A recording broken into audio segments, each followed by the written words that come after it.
오늘 고린도전서 15장의 말씀을 우리는 흔히 얘기하기를 부활장이다 그렇게 얘기하죠.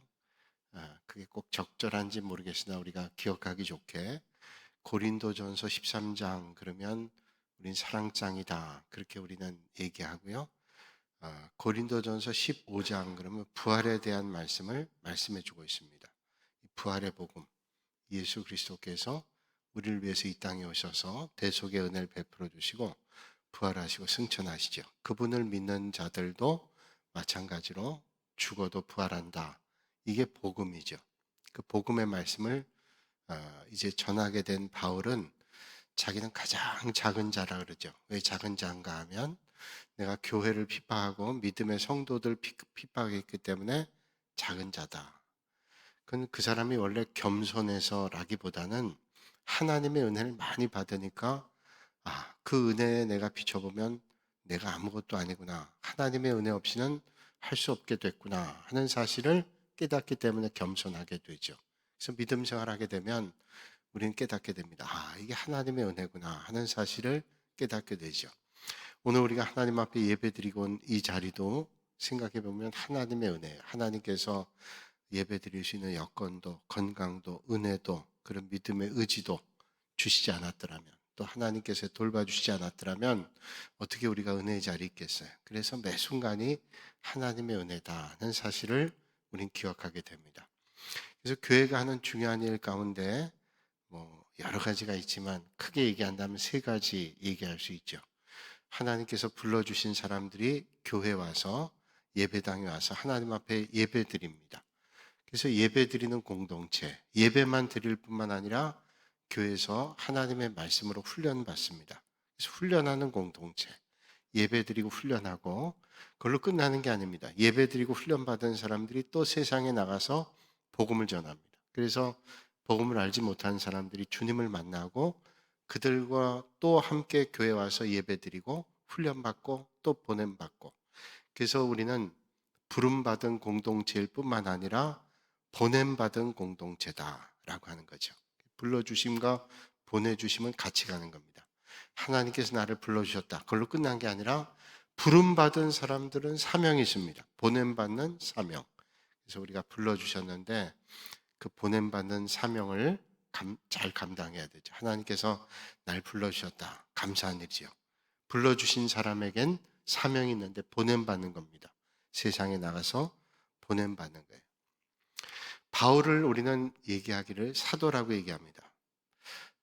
여러 사람들의 사도들이 있는데 바울은 특별히 사도 바울 우리가 얘기하죠. 그래서 처음 예수 믿는 사람은 바울의 이름이 사도 바울인 줄 압니다. 근데 사도는 그의 직함이죠. 그의 사명이죠. 왜 그러면 바울은 이름 앞에 사도라는 말을 붙였을까요?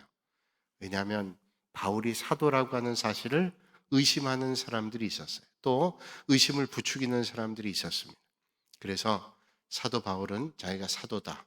내가 사도가 된 것은 하나님의 은혜로 된 것이다. 자, 바울이 사울이었을 때는 얼마나 예수 믿는 사람들과 교회를 핍박했습니까? 그러나 다메섹 도상에서 주님을 만난 다음에 그의 인생이 완전히 달라지죠. 그래서 그는 교회의 귀한 사역자로 복음을 전하는 사람으로 바뀌어지게 됐습니다. 그래서 그런 의구심을 가진 사람들에게 천명하기 위해서 바울 이름 앞엔 사도 바울이다. 그렇게 이름이 붙었습니다. 그러면 사도라는 말은 뭐냐? 사도라는 말은 헬라어로 그리스어로 말하기를 아포스톨로스 그렇게 얘기합니다. 아포스톨로스라는 말에서 영어 아포스톨이라는 말이 나왔는데 이 아포스톨로스라는 말은 사도라는 말이고 사도라는 말은 보내심을 받았다 그런 말입니다. 그러니까 바울은 보내심을 받은 자다. 누구로부터요? 하나님께로부터 복음을 전해야 될 사명을 받은 사람이다. 그렇다면 사도 바울만 사도가 아니라 초대교회 공동체 의당 사도였던 사람들이 있습니다. 12사도. 예수님께서 부르신 사람들이 사도죠. 12사도. 좁게는 12사도를 사도라고 하고 또 바울을 사도라고 얘기합니다. 그러면 사도 바울과 또 12사도만 사도냐? 넓은 의미로 본다면 오늘 하나님께서 불러주신 여러분들도 사도입니다. 왜냐하면 하나님께서 불러주시고 우리로 하여금 보냄받게 하셨기 때문에. 그래서 여러분들은 하나님께서 우리를 불러주셨을 뿐 아니라 세상을 향해서 복음을 전하게 될 아포스톨로스다, 사도다, 그렇게 볼 수 있어요. 그러니까 예수 믿는 모든 사람들이 복음을 전해야 되기 때문에 우린 부름받은 사람들 뿐 아니라 보냄받은 사람들이에요. 그러니까 여러분들 한 사람 한 사람이 하나님께서 불러주신 은혜를 받았고, 불러주신 은혜뿐만 아니라 보냄받은 사명을 가지고 있다는 겁니다. 그래서 우리가 예수를 믿게 된 것은 하나님께서 우리를 불러주심에서 시작이 됩니다. 하나님께서 불러주시지 않고는 주님을 믿는 사람이 없어요. 다 우리가 하나님께서 불러주셨기 때문에 오늘 예배 자리에 있는 겁니다. 내가 의지로, 내 능력으로 그렇게 믿은 것 같지만 하나님께서 우리에게 믿음을 주시지 않았다면, 믿게 하시지 않았다면 믿을 수 없는 거예요. 하나님께서 우리를 불러주신 은혜입니다. 그래서 믿게 된 것은 부르심에서 시작이 돼요. 그래서 우리는 부름받은 사람들이다. 사도행전 9장의 말씀 보면 다메섹 도상에서, 자, 바울이 사울이었을 때, 옛날 이름 바뀌기 전에 예수 믿는 사람들 핍박하고 교회를 핍박했을 때, 이제 예수 믿는 사람 핍박하기 위해서 가다가 다메섹이라는 곳 길에서 주님의 부르심을 받죠. 주님을 만났을 때 강한 빛에 그의 눈이 어두워집니다. 그래서 다메섹 도상에서 주님을 만났을 때 눈이 어두워졌어요. 그가 주님을 만난 다음에 직가라고 하는 곳에 가요.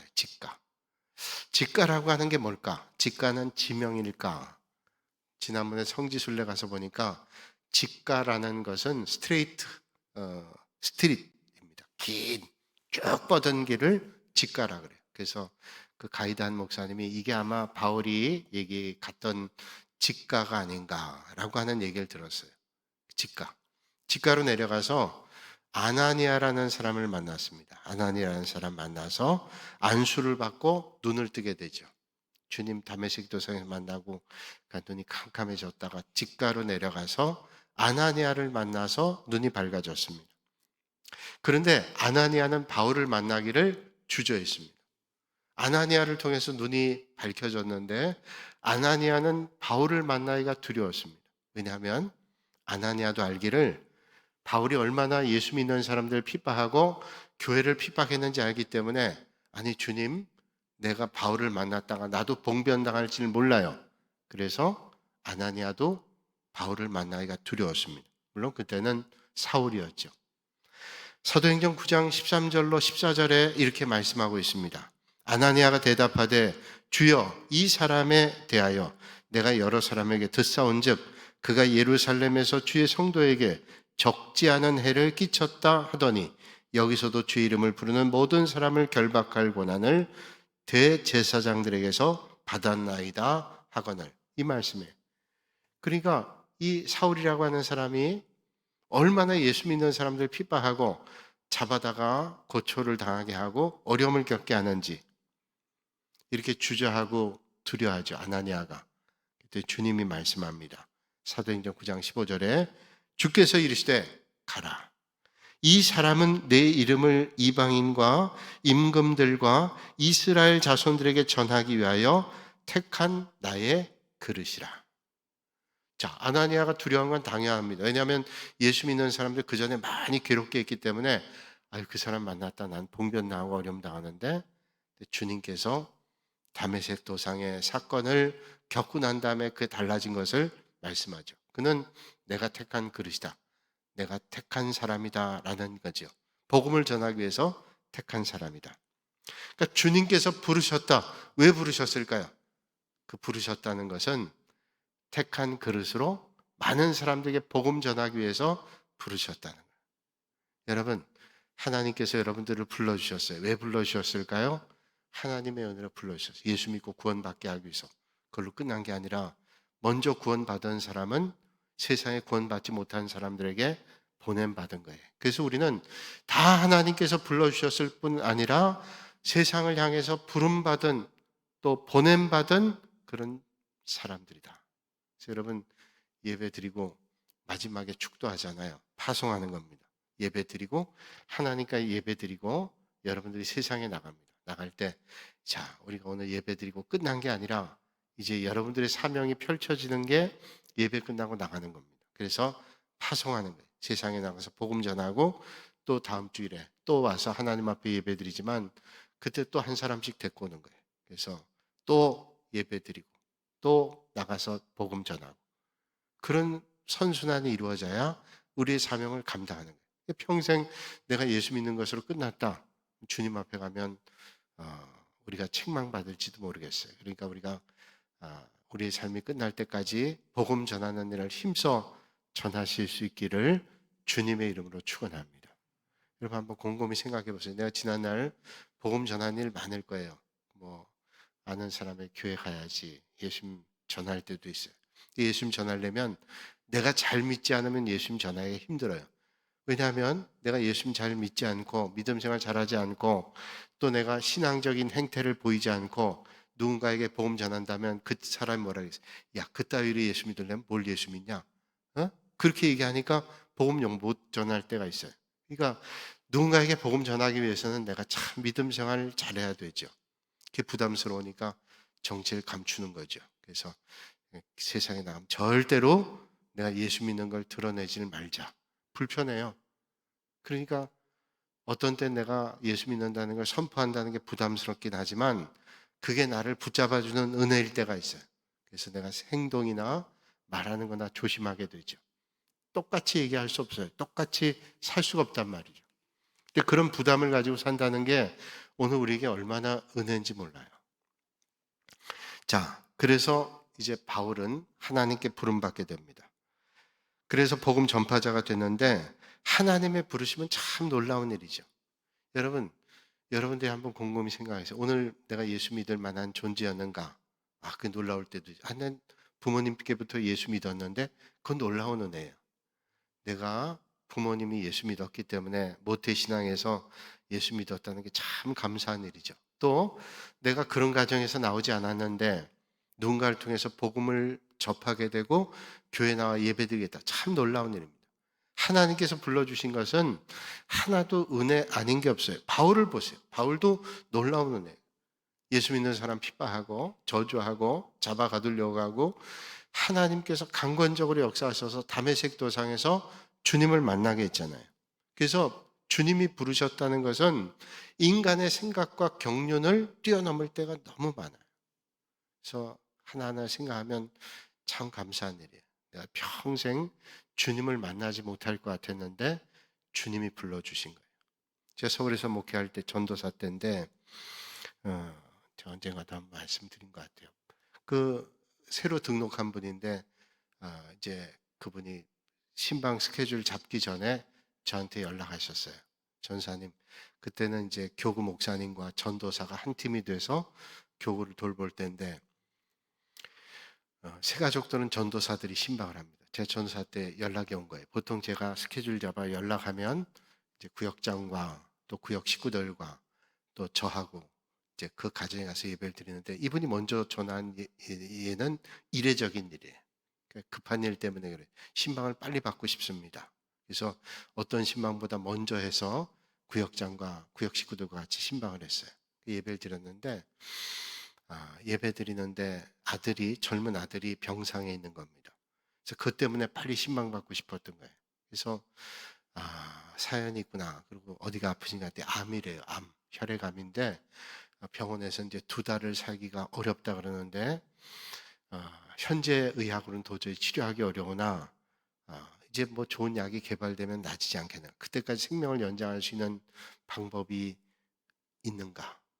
골수를 받아다가 연장하는 거예요. 그래서 예배드리고 어떻게 하면 도와드릴까 했더니 혈액 증서를 주시면 3장을 하면 골수를 하나씩 받는데요.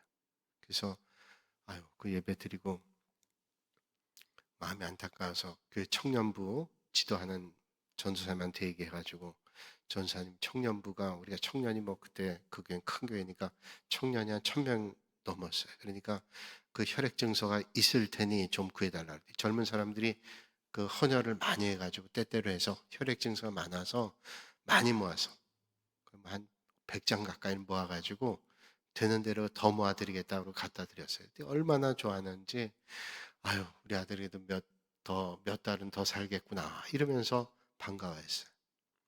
전달해 드리면서 우리가 더 기도하겠노라고 참 마음속에 그렇게 마음에 오랫동안 생각난 분이었는데, 그렇게 전달해 드리고 며칠도 안 돼서 다시 전화가 왔어요. 아들이 세상 떠났습니다.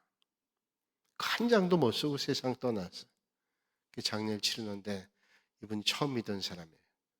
그게 어떻게 교회를 나오시게 됐는가. 그때 신방 갔을 때 듣기를 아들이 병상에 있어가지고, 그 아들이 병상. 근데 혈액암으로 2달 만에 죽게 되는데 결혼할 아가씨가 있는 거예요. 몇 달 뒤에 결혼하기로 했는데, 이 아들이 취직도 해서 이제 막 사회생활 하기 시작하면서 이런데 병 걸리고 결혼도 앞두고 있는데 죽게 생겨. 부모로서는 너무 안타깝죠. 장례 치를 때 그 애절한 거 말로 다 할 수 없고요. 그분이 처음 예수 믿게 됐으니까 예수 믿는 법과 방법 잘 모르잖아요. 근데 하나님께서 좀 이렇게 처음 믿은 사람 이 애통함을 좀 빨리 치료해 줬으면 더 좋겠다. 그게 제 생각이었는데, 제 생각과 하나님의 생각은 너무 다를 때도 있고, 감히 그 높고 깊은 경륜을 다 알 수 없지만 그러잖아요. 그래서 늘 생각할 때 저분이 교회 믿음 떨어지면 안 되는데, 근데 교회를 이제 제가 떠날 때까지는 믿음 생활 점점 잘하시고 좋아졌어요.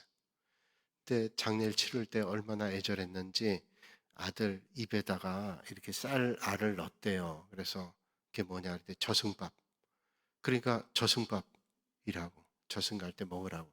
그러니까 믿지 않는 사람이니까 처음에 뭐 어떻게 하는지를 몰라요. 그래서 제가 나중에 그 필요 없다고, 이제 나중에 그 애절한 마음이야 왜 모르겠어요. 우리는 하나님 나라에 가니까 그런 수만 가지시고 우리는 언젠간 만날 거예요. 그 아들이 병상에서 예수님 내 주님입니다 고백하고 그랬으니 우리도 잘 믿다가 만나면 되겠다고 그렇게 위로했지만 그 마음도 충분히 이해가 되죠.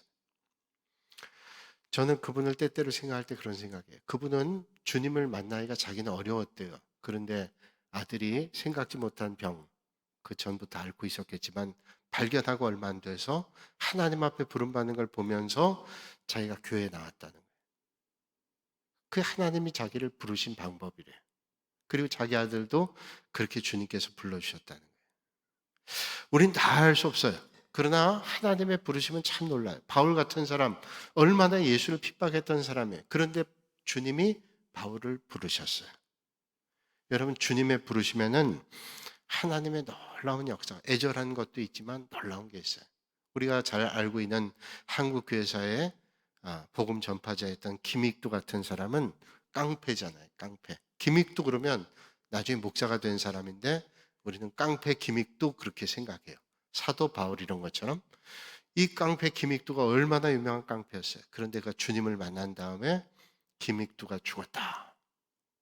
왜? 먼저 김익두는 죽었으니까. 맞는 말이죠. 사람들이 비웃었어요. 무슨 기믹도 죽었어. 저 버젓이 살아있는 깡패인데 기믹도 죽었다 하니까 정말로 죽었나고 동네 아주머니가 설거지한 물을 얼굴에 냈다 부었다 그랬잖아요. 너무 유명한 얘기죠. 그러니까 기믹두가 그 물을 다 뒤집어 썼어요. 이 아주머니 이제 죽은 거예요. 기믹두가 그런 말을 했다 그러죠. 기믹두가 안 죽었으면 아주머니가 죽었어. 자기가 거듭났기 때문에 그 아주머니가 살은 거예요. 그러니까 옛날에 김익돈 죽었다. 이런 사람이 하나님의 부름 받았다는 건 놀라운 거죠. 성경에 나온 대로 모세 같은 사람 보세요. 모세 입이 얼마나 둔했다고. 주님 부르실 때 전 입술이 둔해서 주님 맡겨주신 사명을 감당할 수 없습니다. 주님께서 부르시면서 네 입술 둔한 건 상관이 없다. 네 입술 둔한 거는 하나님이 채워주시겠다. 그래서 아론이라는 그의 형, 말 잘하는 아론을 통해서 하나님 하시잖아요. 그러니까 하나님이 하시려고 그러면 내 능력을 볼 게 없어요. 아니 내가 이런 꼴 가지고 어떻게 하겠냐. 절대로 그렇지 않아요. 하나님이 은혜 주시면 잘하는 거예요. 제가 부끄럽지만 제가 그런 얘기 한번 해볼게요. 옛날에 제가 섬기던 교회 집사님이에요. 서울에 섬기던 교회 집사님인데 이분이 의사예요. 의사. 서울대학교 의과대학 좋은 학교잖아요. 거기 나온 의사인데 이분이 은혜를 받았어요. 그래서 은혜를 받아가지고 장신대 신대원 가서 목사가 됐어요. 제가 있을 땐 집사님이었는데 나중에 목사가 돼가지고 어떻게 그분이 하는 설교를 제가 들었어요.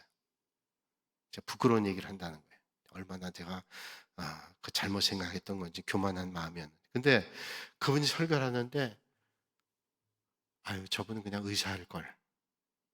그때 제 생각에 그렇게 생각이 들었어요. 왜냐하면 아유 저분이 의사인데 그것도 최고 의과대학 나오신 의사분인데 말을 얼마나 더듬더듬하고 설교를 하는지 그냥 의사하시는 게 나았을 걸.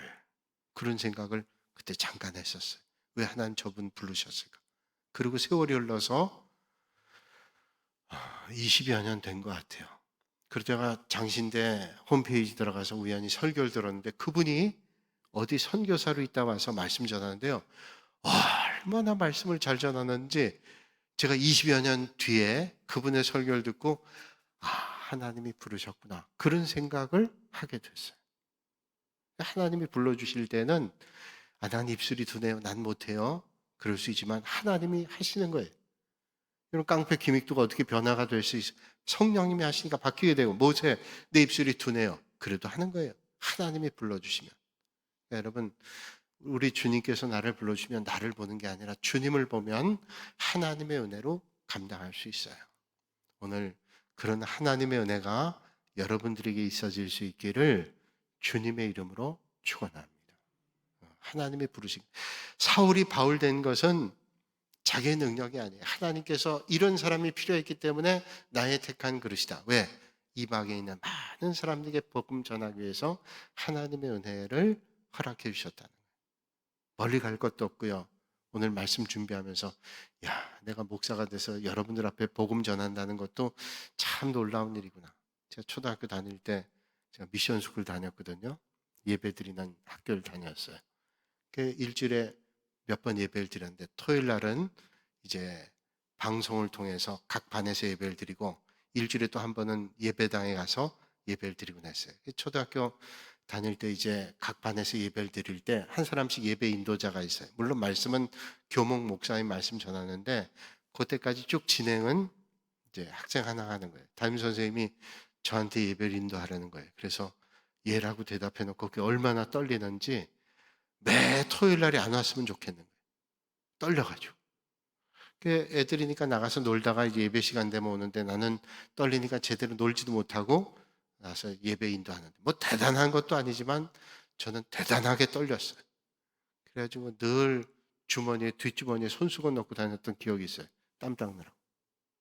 초등학교 다니는 애들이 무슨 손수건을 뒷주머니에 넣어가지고 다녀요. 근데 제 기억에는 뒷주머니에 늘 넣어가지고 다니면서 예배 때마다 얼마나 떨렸는지. 그런데 그 떨리는 일을 제가 지금도 하고 있으니 얼마나 참 놀라운 일이에요. 하나님의 부르심은 놀라워요. 여러분 제가 지금 안 떠는 것 같지만 얼마나 떨고 있다는 사실을 그 하나님의 은혜잖아요. 제가 얼마 전에 아주 유명하신 목사님 모시고 우리 훌륭한 목사님 유명하다는 말은 조금 그렇고 훌륭한 목사님 모시고 말씀 전하는데 설에 아주 대형교회 목사님이셨는데 그 목사님은 신학교 교수도 하셨고 뭐 그런 목사님. 그 목사님하고 이제 사적인 얘기도 많이 할 거 아니에요. 이제 부흥회 때 말씀 전하시지만 식사 대접하면서 그 목사님 그러시는 거예요. 목사님이 강의는 안 떨리는데 지금도 설교하는 건 떨리대요. 나는 그 말씀에 얼마나 은혜를 받았는. 이런 목사님이 말씀 전하는데 떨린대요. 왜? 하나님의 말씀이니까 늘 두렵고 떨리대요. 근데 그 말씀에 너무 은혜를 받았어요. 두렵거든. 저런 마음을 잃지 말아야지. 강의라는 거는 준비해서 하면 되는데 하나님의 말씀은 내가 잘못할까 봐 얼마나 두렵거든요. 그 말씀에 제가 은혜를 많이 받았어요. 제가 선배 목사님들, 어른 목사님들 모셔놓고 제가 받는 은혜가 아마 여러분들보다 더 클 거예요. 언젠가는 연세 많은 목사님, 한국에 큰 설교가였던 목사님 우리 교회 와서 부흥회를 며칠 동안 하시는데요. 한 11월쯤 11월 초니까 쌀쌀해서 새벽 같은 때는 난로를 켜야 돼요. 그래서 전기 스토브를 키는데 제가 그 목사님 집 강대 이렇게 설교 전하려고 그래서 뒤에서 제가 이렇게 스토브를 켜드렸어요.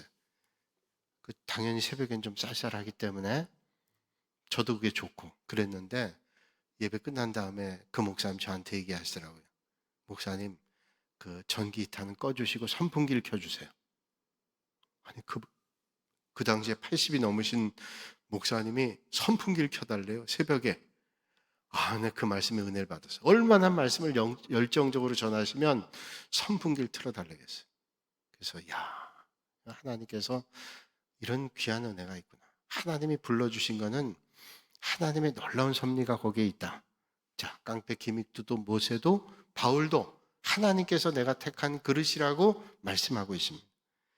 주님께서 부르시면 주님 뜻에 맞추어서 사용되어집니다. 어떻게 할 수 있냐? 내 능력 이런데 그런 말 할 필요가 없어요. 하나님이 부르실 때는 우리의 생각과 지각을 뛰어넘는 하나님의 역사가 있기 때문에 일어나는 거예요. 그래서 우리는 부름 받으면 어떻게 해요? 난 못합니다는 정답이 아니라 부름 받을 때 우리가 해야 될 건 순종입니다. 난 못해요. 여건도 안 되고 시간도 안 돼요. 하나님께서 나를 부를 때에는 순종이에요. 순종하면 하나님이 감당할 수 있는 은혜를 주십니다. 바울은 사명을 감당하면서 자기 스스로 얘기하죠. 나는 작은 자다. 작은 자다. 왜냐? 오늘 9절에 말씀하죠. 나는 사도 중에 가장 작은 자라. 나는 하나님의 교회를 박해하였으므로 사도라 칭함받기를 감당하지 못할 자니라. 그러니까 나는 작은 자라는 거예요. 사울이란 이름은 원래 큰 사람이었잖아요. 근데 그가 이름을 바꿨어요. 바울로. 작은 자다. 왜? 교회를 핍박하고 그런데 하나님께서 나를 불러주신 거 은혜라는 거예요. 자, 이 사람의 근본적으로 겸손해서가 아니라 사실 자기가 교회를 핍박했던 그런 사람이었기 때문에 그렇게 교회와 성도를 핍박했던 사람이 사도가 됐다는 걸 생각해 보니까 너무 큰 은혜. 하나님께서 나를 불러주셨다는 걸 생각하면 그 은혜에 우리는 감복하게 되는 거죠. 그렇죠. 여러분, 우리가 겸손해질 수 있는 건 하나님의 은혜인데 왜 그런가 하면 내 실력으로 보면 안 되는데 하나님의 은혜로 내가 됐다는 걸 생각하면 그 은혜가 너무 크기 때문에 나는 자동적으로 겸손해질 수밖에 없어요. 교만하지 않고 믿음 생활하면 겸손해져요. 여러분, 어설플 때는 교만해요. 내가 실력이 있어서 내가 잘나서. 근데 정말로 잘난 사람들 보면 겸손하더라고요. 왜냐하면 높은 데 올라가 보니까 더 높은 곳이 있어요. 깨달은 사람들이죠. 그리고 거기까지 간 게 자기의 실력만이 아니고 하나님의 은혜라는 걸 알게 돼요. 그래서 정말 겸손해지는 거예요. 어설플 때 대단하다고 자기가 생각하지. 그래서 주님의 은혜를 알면 하나님의 은혜가 없이는 내가 살 수 있는 존재도 아니고 내 발로 주님 앞에 나올 수도 없는 존재였는데 참 감사한 일이구나. 내가 이런 직분을 감당할 수 있는 것도 너무 감사한 일. 이게 하나님의 은혜가 없이는. 그러니까 주님의 은혜를 날마다 붙잡는 거죠. 그래서 은혜를 알면 겸손해집니다. 제가 신학대학 1학년 때 독일에서 교수하시던 목사님인데 한국 사람이에요. 아주 유명한 신학자입니다. 독일의 하이델베르그 대학, 튜빙겐 대학에서 교수예요. 여러분, 그 대학에서 교수를 한다. 독일 사람들도 힘든 일인데 그 한국 사람이 그 독일에 유학 가서 그 옛날에 아주 유명한 신학자가 됐는데 교환 교수로 와서 1년 동안 장신대에서 가르쳤어요. 그래서 그런 유명한 신학자에게 성서학 개론을 제가 한 학기 동안 배웠어요. 근데 그분이 수업 시간에 칠판에다 점을 하나 딱 찍는 거예요. 찍어놓고는 그런 얘기를 합니다.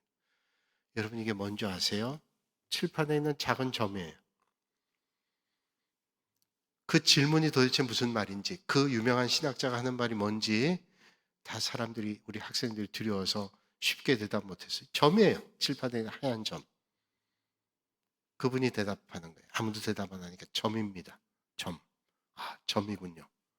다 점인 줄 알았지만 그렇게 대답 못했어요. 그러면서 그분이 하는 말이 제가 하나님을 아는 게 요 정도밖에 안 됩니다. 그 넓은 칠판에 점 하나 정도밖에 내가 하나님을 알질 못해요. 우리가 정말로 하나님을 알 수 있는 것은 어떻게 알 수 있냐? 내가 하나님을 알아가는 게 아니라 하나님이 우리에게 보여주셔야 우리가 하나님을 압니다. 그래서 사실은 신학이라고 하는 건 시알라지라고 그러잖아요. 하나님을 공부하는 학문, 시알라지, 신학인데 독일어는 테올로기라고 얘기하는데 그건 사실은 우리가 알아가는 게 아니라 하나님이 보여주시는 거. 그 계시지요.